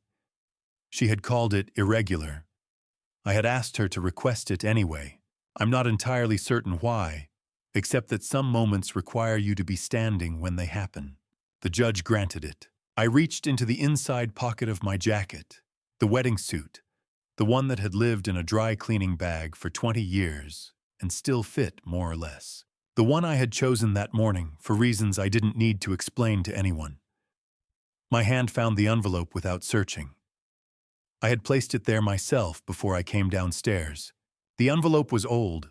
The paper had softened at the edges, and the ink on the front had faded to a color between brown and gray, the shade of something written a long time ago by someone who had chosen, carefully and deliberately, not to send it. I turned toward the witness area where Garrett sat. He had been still throughout the morning in the way he was always still, controlled, observant, giving nothing away. But as I turned, I watched him see the envelope, and I watched him recognize the handwriting on the front. His face did not change expression, but something behind it did. "Garrett," I said, "your mother gave you this before she passed. I think it's time you opened it in front of everyone here, including me." I walked to the witness rail and held it out. He took it with both hands. He turned it over once, then worked the seal open carefully, not tearing, but easing it loose at the edge. The way you open something you understand cannot be reopened the same way twice. Inside was a photograph and a folded piece of paper. He looked at the photograph first. I knew what it showed. A man in his 30s standing outside a building I no longer remembered, with the particular quality of youth that only becomes visible in retrospect. "The man was me!" He unfolded the paper. "His name is Edward Calloway. He never knew about you. That was my choice, not his fault." The courtroom did not make a sound. Garrett looked up. He was 45 years old. He had his mother's eyes, and now that I had permission to look without flinching, something in the line of his jaw, the set of his shoulders that I recognized, because I had seen it in mirrors for 65 years. "You saved my life twice, son," I said. My voice came out lower than I intended. I didn't adjust it. Once that night in the snow, and once 30 years ago, when your existence reminded me there was still something worth fighting for even when I didn't know you existed. He didn't answer immediately. He stood at the rail with his mother's letter in his hands and looked at me the way a person looks when they are trying to find themselves in a world that has just become unrecognizable. Then slowly he nodded. That was enough. Across the room, Preston watched all of it. He had watched Holt walk in alive. He had watched the charges read into the record. He had watched me hand his father's oldest secret to a man he had never known existed. And for the first time since I had truly known my son, I saw something in his face that wasn't calculation or contempt. It was something much simpler. It was fear. The verdict came down on a Thursday afternoon. The market reacted by Friday morning, and by the following Monday, the name Preston Calloway had become a case study in every financial news outlet in the country. I did not watch it happen in real time. I had asked Garrett to handle the distribution, the SEC filing the FBI referral, the coordinated release of the full evidentiary package to the Wall Street Journal. He had done it the way he did everything, methodically, without theater, leaving no procedural gap that could be used to challenge the timing or the source. By the time the markets opened on Friday, the documentation was public verified and already being analyzed by people whose job it was to understand exactly what they were looking at. I stayed home. I had built Calloway Shipping over 40 years, brick by brick, storm by storm. Every contract negotiated in good faith. Every freight lane earned through reliability and competitive pricing, and the kind of long-term relationship building that doesn't produce immediate returns but compounds over decades into something that can survive almost anything. I always knew that what you build, you can lose.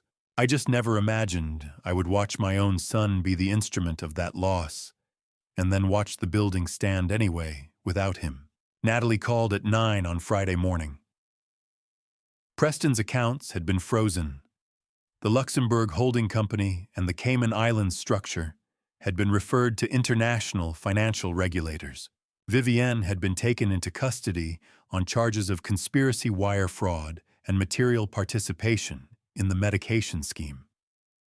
Her attorney had already issued a statement. It said nothing useful. I poured a second cup of coffee and listened without taking notes. Dominic Hale came later, and in a different way, which was how I had designed it.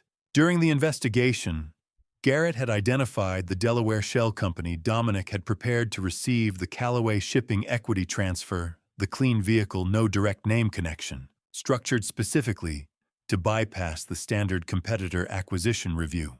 What Dominic did not know was that the equity structure of Callaway Shipping contained a provision that had been written into the original Articles of Incorporation 15 years earlier.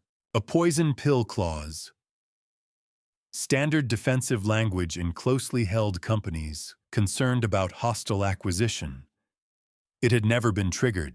Preston hadn't known about it because it was buried in foundational documents he had never read carefully. Through Natalie, I had quietly transferred a small tranche of shares to an independent charitable trust 3 weeks before the verdict. The transfer was legal, documented, and unremarkable on its own, but it changed the ownership threshold by exactly enough that when Dominic's Delaware entity attempted to execute the prearranged equity acquisition, operating on the assumption that Edward Callaway was dead and the estate was in transition, the poison pill clause activated automatically. The SEC's algorithmic monitoring flagged the transaction within 6 hours.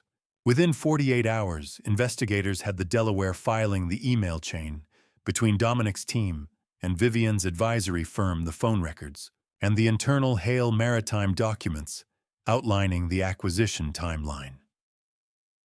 None of it required me to prove intent. The transaction itself proved intent. Dominic had built the trap. I had simply made sure his hand was inside it when it closed. Hale Maritime lost 41% of its market value in a single trading session. 3 institutional investors withdrew within the week. Dominic's legal team filed for a continuance on the criminal referral. The continuance was denied. Dominic was too careful to leave fingerprints, I said to Garrett that evening when he called with the final summary. So I didn't try to find them. I just made sure that when he reached for what he wanted, his hand would be caught in the trap he had built himself. Garrett was quiet for a moment. Then, "It worked." "Yes," I said. The call about Preston came the following morning. Garrett's voice was brief, and even the way it always was when the information was significant, and he wanted to give it space. He was taken into custody at 917, federal marshals, at the office. The office. The one that had been mine for 30 years before I handed it to him. The one where Margaret had once brought lunch unannounced because she said I forgot to eat when I was working. The one where I had signed the first freight contract that made Callaway Shipping real on a Tuesday afternoon in 1987, with a pen that had run out of ink halfway through my signature. I thanked Garrett and set the phone down on the desk. I sat for a long time. Outside the window, Denver was deep in December. The sky was the particular gray of a late winter afternoon, and light snow was falling without urgency, the quiet kind, not the kind that storms. Just snow doing what snow does in Colorado in December, indifferent to everything beneath it. I had won, and it felt nothing like I thought it would. Not empty exactly, not hollow. Something more specific than either of those. The feeling of having carried something very heavy for a very long time, and having set it down and discovering that the absence of the weight was its own kind of strange.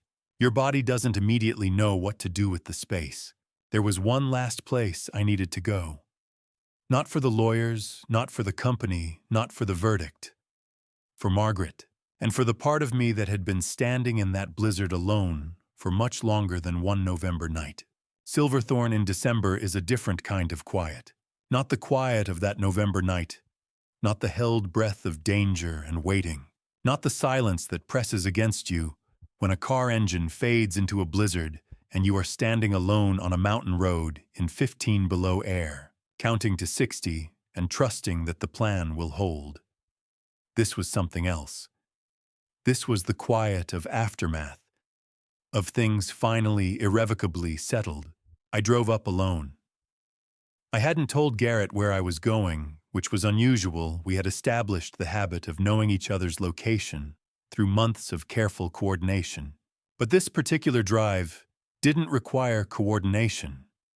It required only me and the road and enough time to think without interruption. The mountains were clear in the December light. The storm that had swallowed everything in November had given way to the settled beauty that Colorado produces in its aftermath: sharp peaks, deep blue sky. The particular brightness of sun on fresh snow that makes the whole landscape look like something rendered rather than real. I drove through Eisenhower Tunnel with the radio off. I had driven this corridor so many times that my hands knew it without consultation. I thought about the cane still in the hall closet at home, retired now, its work done. I thought about Margaret's nightstand and the small dish of capsules I had finally 2 weeks ago moved to a shelf in the bathroom cabinet, along with the lab report filed and preserved. I thought about a brownstone office in Capitol Hill and a legal pad and a woman who had her father's eyes and her father's understanding that the difference between winning and losing was usually the quality of the preparation. I thought about a wedding suit that had spent 20 years in a dry cleaning bag and was now hanging in the closet where it had always belonged. I thought about Garrett, 45 years old, steady as anyone I have ever employed, carrying his mother's eyes and a quality of loyalty that I now understood was larger than I had known because it had existed before he had any reason to give it. He had worked for me for 3 years without knowing who I was to him. He had stepped out of a truck on a mountain road in a blizzard and handed me a thermos and confirmed the integrity of the evidence because it was the right thing to do, not because of blood. The blood came later. The character was always there. Diana had made her choice. I had lived with its consequences without knowing they existed. And now Garrett and I were standing on the other side of all of it, in a place that had no roadmap because no one had been here before. That, I thought, was something we could figure out together. I parked at the same shoulder where Garrett's truck had been. The road looked different in daylight, narrower than memory, the tree line less imposing the ridge above it, simply a ridge and not the edge of something final. I stepped out of the car. The snow underfoot was firm and even. Not the churned, wind-driven accumulation of November, just clean December snow, a few inches, the kind that settles quietly and stays.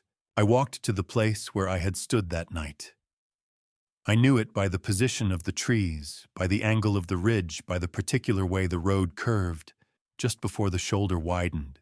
I stood there for a moment. Then I reached into my coat pocket. The photograph was old, the paper slightly soft at the corners, the colors faded to the warmer tones that photographs from that era acquired with time. 3 people, a man in his late 30s, a woman who was laughing at something outside the frame, and a boy of about 8 with his father's chin and his mother's expression caught mid-movement, caught genuinely. The cabin porch was visible behind them, the same cabin 100 yards up this road. Margaret had always loved that photograph. She had kept it in a frame on her dresser for 20 years. I looked at it for a long time. "I don't know who you became, Preston," I said.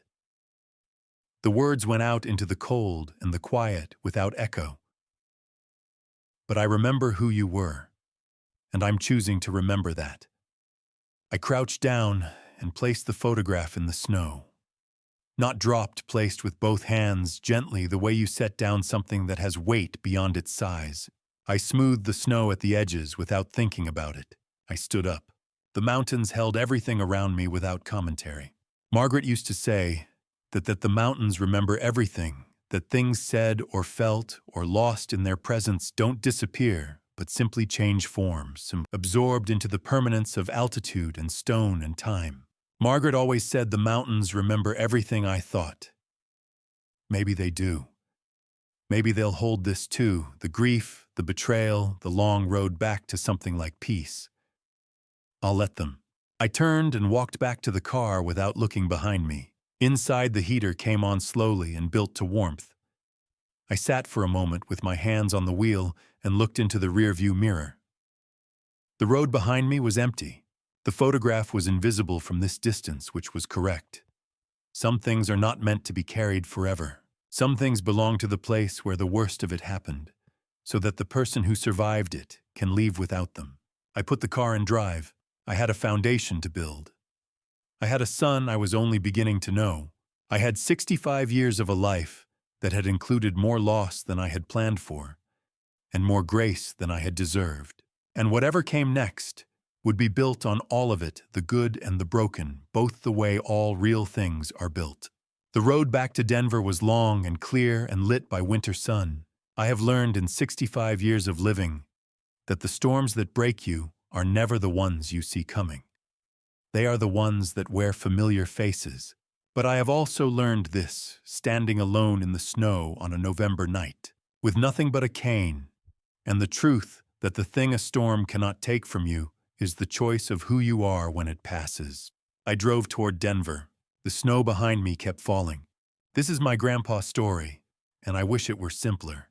I built a company over 40 years, and nearly lost it to the son I raised. I stood alone in a blizzard, because the person who left me there shared my name. That is family justice at its most painful. It does not spare the people you love. Someone once asked me if I believed God had a plan in all of this. I do. Not because everything went well, but because I was still standing when it mattered. My advice to you, don't wait for a storm to learn who truly stands beside you. Don't assume loyalty is permanent. Don't be like me and spend years seeing only what you want to see. This grandpa story is not about revenge. It is about truth outlasting deception. Real family justice arrives slowly, quietly, and completely, the way all things worth waiting for eventually do. Every grandpa story carries a lesson learned too late. Mine is this: the strongest thing I ever did was choose honesty over comfort and truth over peace of mind. If these words stayed with you, share them with someone who needs to hear this today. Leave a comment below. Your words matter more than you know. Thank you for staying with me until the very end. Note: upcoming stories contain fictional elements built for reflection and discussion. If that is not for you, that is completely fine. Choose what serves you. We will be here when you return.